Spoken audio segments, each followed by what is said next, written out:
Aujourd'hui, ils ne sont même pas en mesure, ils ne sont même pas capables pour donner la bonne explication aux Sénégalais. Nous appesantir ci benn idée ni que woy Ousmane Sonko moo nekk ci ginnaaw tout lu xew fii nii moom Ousmane Sonko la dañoo fàtte même il n'est pas le président de la République Ousmane Sonko. Il n'a aucune signature. Il n'a aucune signature. Toutes les signatures, c'est le président de la République qui signe. Le premier ministre Ousmane Sonko contre-signe.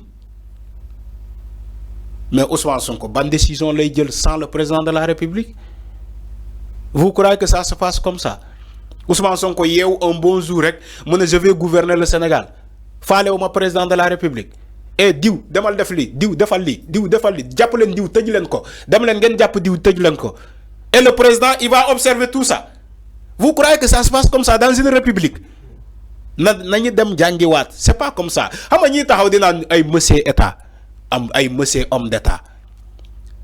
Ay monsieur homme d'état yoo xamante ne xamuñu sax état nu muy fonctionner xam nga ku xamul état nu muy fonctionner mooy taxaw sañ a taxaw ci sénégalais ne leen li dal Farba Ousmane Sonko moo nekk ci ginnaaw lu dal Massamba Ousmane Sonko moo nekk ci ginnaaw lu dal Mademba Ousmane Sonko moo nekk ci ginnaaw parce que yoo xamoo état nu mu bindoo.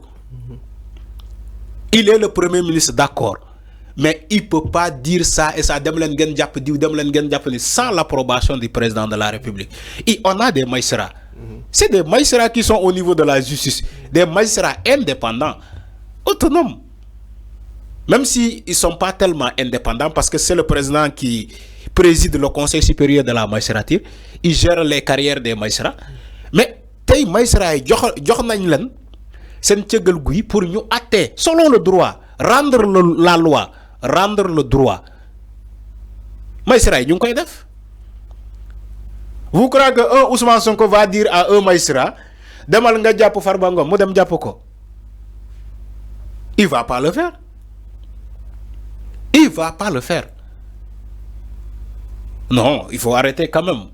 Farba a un problème avec un rapport de la CENTIF ou bien avec la justice sénégalaise. Buñ ko convoqué mu dem wuy parce que c'est pas un intouchable. Farba c'est pas un demi-dieu. Farba bala Macky Sall di ñëw kenn xamu ko woon kenn xamul Farba. C'est pas aujourd'hui qu'il doit être un demi-dieu dans ce pays. Quelqu'un qui vient à peine d'arriver en 2012 Macky Sall ba mu ñëwee aujourd'hui il est un intouchable dans ce pays. Il faut arrêter waay sénégalais nañu bàyyi caaxaan.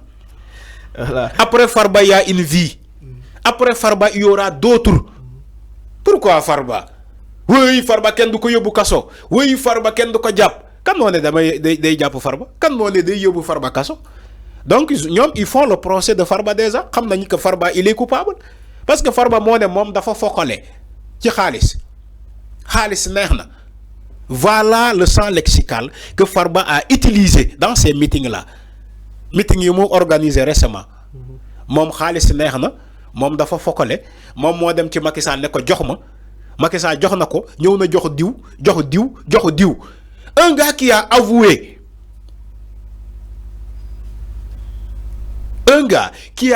devant tout le monde ni que man dama fokale ci mbirum souf man dama dem ne Macky Sall jox ma mu taxaw assemblée nationale ne diw yow man dem na ñu jox ma man jël na jox la jox diw.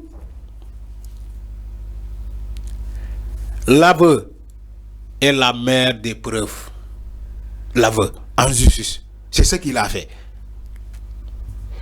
Man bëri naa pexe. Pare gu ma de ci les mots que Farba a utilisé. Man bëri naa pexe. Te yow pexe ban baat la. Képp kuy wax pexe. Premier aperçu bi ngay teg ci moom ni que kii du nit ku baax. Man bëri naa pexe. Yàlla ci boppam ba muy wax ci alquran. Ne moytu leen jigéen ñi parce que jigéen dafa am pexe jigéen góor mënul mucc xanaa man yàlla ma muccal la ci pexe jigéen yàlla du loolu la ko waxee ci pexe jigéen léegi Farba buy taxaw dinaan man dama bëri pexe voilà.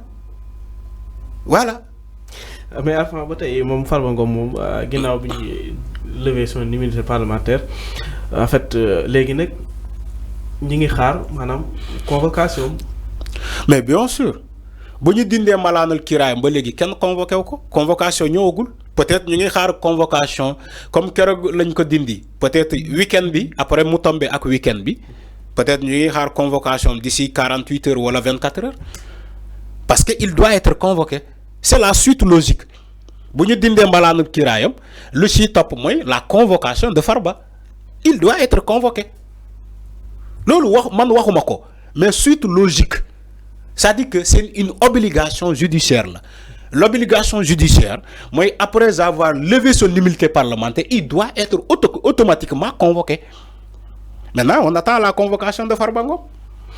ba tey Arfan ñu des ci mbirum Farba Ngom moomu ci mbir mi nag am na ñaar ñoo xam se ne dañ leen ci téewoon ku ci mel ni Omar Sow ak Abdou Diallo ñoom sax jamono ji xam naa ñi ngi jàkkaarloo ak juge bi ñu waxoon ay propos yoo xam si yu jëm ci ñu méngale ko ak wàllum ethnicisme maanaam wàllum boddi ko tey xeet ba ñu woolu woon leen keroog àllarba ñu def leen li nga xam si moo di garde à vue mandat def leen mandat de dépôt tey nag ñu war a jàkkaarloo li nga xam si moo di juge bi ñoom ci kanam tuuti xam naa beneen danañ xaar maanaam exactement lan la juge yan daal la juge bi di teg seen kaw.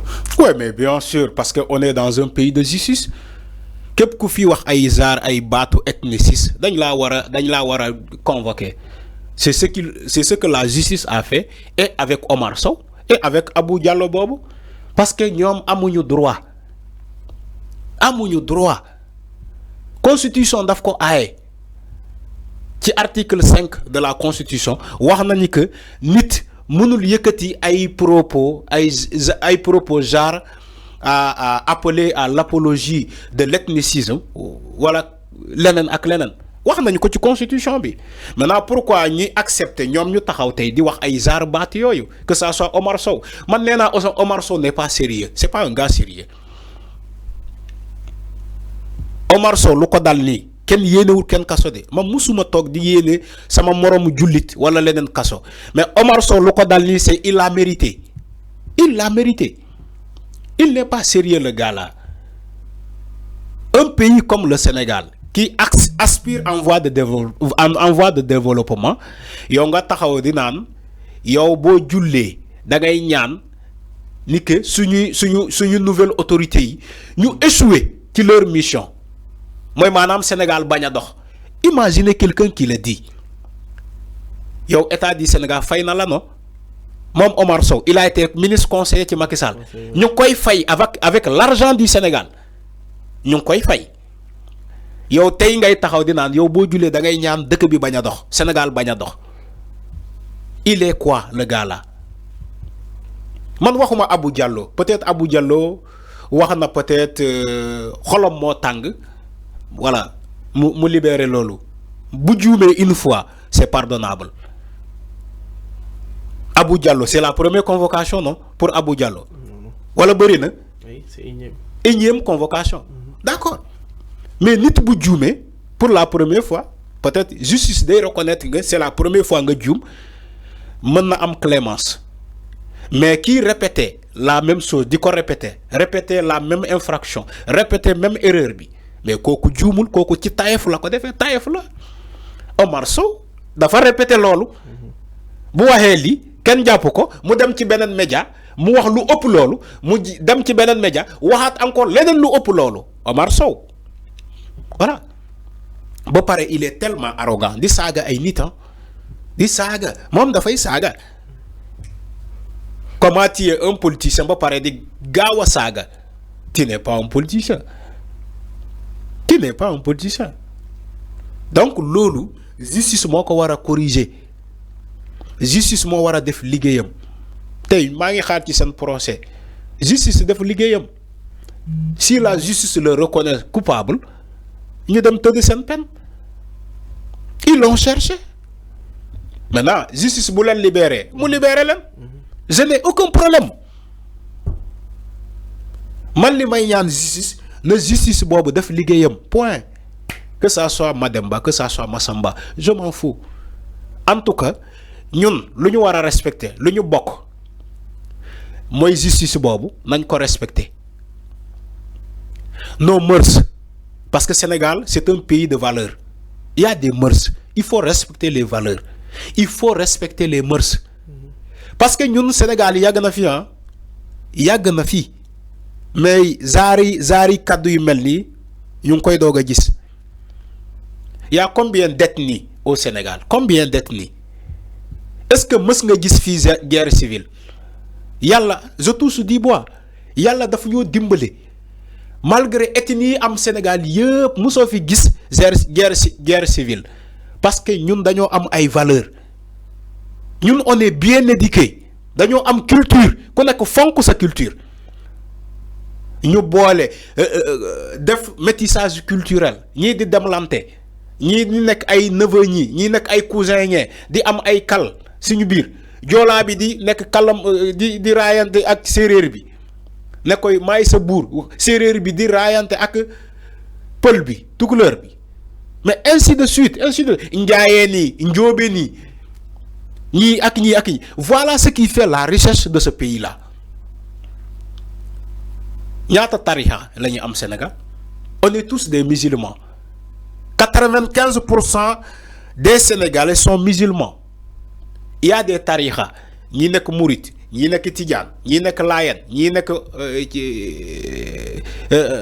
comment dirais-je Ñaseen ñi nekk Canaba ñi nekk Omarien ñi je ne sais pas mais tout le monde on vit dans la cordialité sans débordement parce que tu sais pourquoi suñu maam yi ñoo ko def fii suñu maam yi suñu maamati maam yi ñoom ñoo ñu ko initier inculquer ñu ces valeurs là c'est pas des politiciens ñu ñëw barke Demba Ndiaye ñoo ko mën a tas pourquoi lu yàqu forcé ci politique bi lay jógee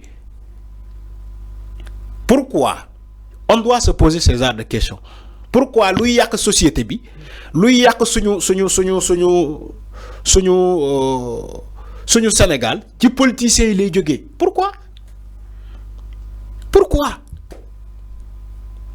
donc loolu bu amee on attend la justice mu def liggéeyam que la justice fasse son travail man loolu laay xaar loolu kese parce que dama jàpp ni que ñoom dañoo def lu deful lu ñu wax ni kenn waru ko wax lu ñuy prôné kenn waru ko prôné parce que ça soit nga bokk Fouta que ça soit nga bokk Casamance que ça soit nga bokk Dakar que ça soit nga bokk Thiès nga bokk Njambur nga bokk Bawol nga bokk Sine nga bokk feneen ak feneen ñu ñëpp sénégalais lañu Sénégal lañu bokk benn carte d'identité nationale la ñu yor am na wala amul benn carte d'identité nationale la ñu yor que ça soit séeréer bi que ça soit joola bi que ça soit pël bi boo ñëwee Sénégal ñu ne la un peuple un but une foi ci carte d'identité bi ñu ne la drapeau vert jaune rouge étoile ci biir ci digg bi jaax na. Maintenant pourquoi ñuy jël ay kaddu yi ni di ko fooye ba kaddu yi di law ci benn simple levée d'immunité parlementaire d'un député ngeen ne waa Fuuta jóg leen lan lu xew jóg leen ñu ngi faagaagal seen doom ban doom lu xew ñu ne la il faut arrêter ça. Moi j'ai une famille à Fouta j'ai une famille en Casamance j'ai une famille à Thiès j'ai une famille à Saint-Louis man sama vacances yi yëpp Saint-Louis laay nekk su ma wàccee ci plateau bii nii damay dem Thiès chaque jour ma wax ko fii Fallou